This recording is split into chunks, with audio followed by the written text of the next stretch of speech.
चीन में कार कंपनियां स्वास्थ्य को लेकर लोगों में पैदा हो रही चिंता को देखते हुए एंटीवायरस फीचर वाली गाड़ियां बना रही हैं। नए मॉडल्स का मकसद कैबिन के अंदर वैसा ही प्रोटेक्शन मुहैया कराना है जैसा कि आपको मास्क पहनने पर मिलता है। देश की कुछ सबसे बड़ी कार कंपनियों ने इस तरह के फीचर वाली नई कारें लॉन्च की हैं। इन कंपनियों में गीली भी शामिल है, जो कि लंदन ब्लैक कैब्स भी बनाती है।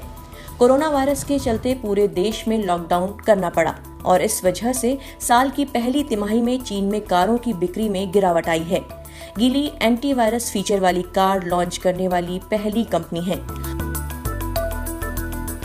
वायु प्रदूषण की वजह से आवाजाही करने वालों को अपने स्वास्थ्य को लेकर चिंता हो रही है और कंपनी इसी तबके पर फोकस कर रही है। कंपनी के हेल्दी कार प्रोजेक्ट का मकसद छोटे पार्टिकल्स को कार में घुसने से रोकना है।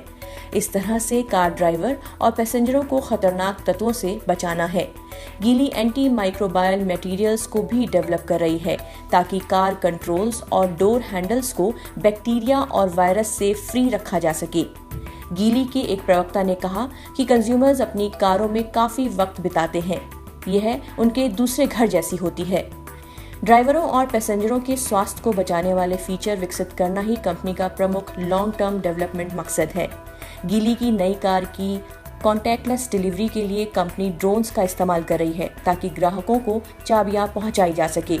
ब्रिटेन के आइकॉनिक ब्रांड MG की मालिक SAIC ने एक अल्ट्रावायलेट लैंप का ऑप्शनल फीचर जोड़ा है। ये लैंप कार के एयर कंडीशनिंग सिस्टम के जरिए आने वाली हवा को स्टेरलाइज करता है। प्रतिस्पर्धी कार कंपनी ग्वेंजो ऑटोमोबाइल एक नया 3 स्तरीय एयर फिल्टर सिस्टम अपनी कई नई कारों में ला रही है।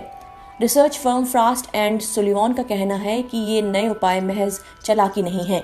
सुलिवान के मोबिलिटी एक्सपर्ट विवेक वैद कहते हैं कि कारों में हेल्थ वेलनेस वेलबींग फीचर बनाने पर निश्चित तौर पर फोकस है। इन फीचरों का डेवलपमेंट पहले ही चल रहा था, लेकिन कोविड-19 ने इसे और ज्यादा तेज कर दिया है। न केवल इन फीचर्स से हाइजीन और स्वास्थ्य मसलों को हल करने की कोशिश की जा रही है, बल्कि ये आने वाले वक्त में ब्रांड्स और मॉडल्स के लिए प्रमुख डिफरेंशिएटर साबित होंगे। वे कहते हैं कि ये केवल चीन तक सीमित नहीं है, बल्कि ये ग्लोबल ट्रेंड बन गया है। हालांकि चाइना मार्केट रिसर्च ग्रुप के मैनेजिंग डायरेक्टर शाओन रीन इस बात से सहमत नहीं हैं। कंपनियां कोविड-19 के डर का फायदा उठाने की कोशिश में हैं। वो इस चाल से महंगे दाम पर उत्पादों और सेवाओं को ग्राहकों को बेचना चाहती हैं। 2015 में टेस्ला ने एंटी पॉल्यूशन सिस्टम्स वाली कारें बेची।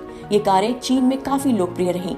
कंपनी के बायोवेपन डिफेंस बोर्ड का मकसद एयर पॉल्यूशन से चिंतित लोगों को अपने उत्पाद खरीदने के लिए उत्साहित करना था। रीन कहते हैं कि ऑटो कंपनियां अब वायरस से भी अपनी कारों के सुरक्षित होने का दावा कर रही हैं।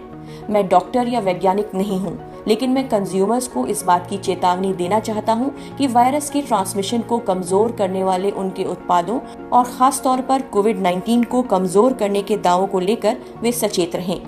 इसी महीने पेंट कंपनी निप्पॉन ने कहा था कि उसने एक एंटीवायरस कोटिंग डेवलप की है जो कि लोगों को सरफेस से वायरस की चपेट में आने से बचाती है। हालांकि कंपनी ने इसमें कोरोना वायरस का नाम नहीं लिया। जापानी कंपनी ने यह भी कहा कि नया वायरस गार्ड पेंट अस्पतालों में इस्तेमाल करने के लिए बनाया गया है और कंपनी वुहान के 4 अस्पतालों में ये डोनेट भी कर चुकी है। फरवरी में चीन में कारों की बिक्री में 80% से ज्यादा की गिरावट आई। ये पिछले 20 सालों में सबसे बड़ी गिरावट थी। हालांकि मार्च में बिक्री में कुछ रिकवरी हुई, लेकिन ये अभी पिछले साल के इसी महीने के मुकाबले 43% कम रही।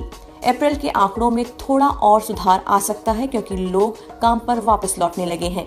वैद्य कहते हैं कि हमारा विश्लेषण बताता है कि कार सेल्स को कोविड-19 के पहले वाले स्तर पर लौटने में करीब 3 साल का वक्त लगेगा।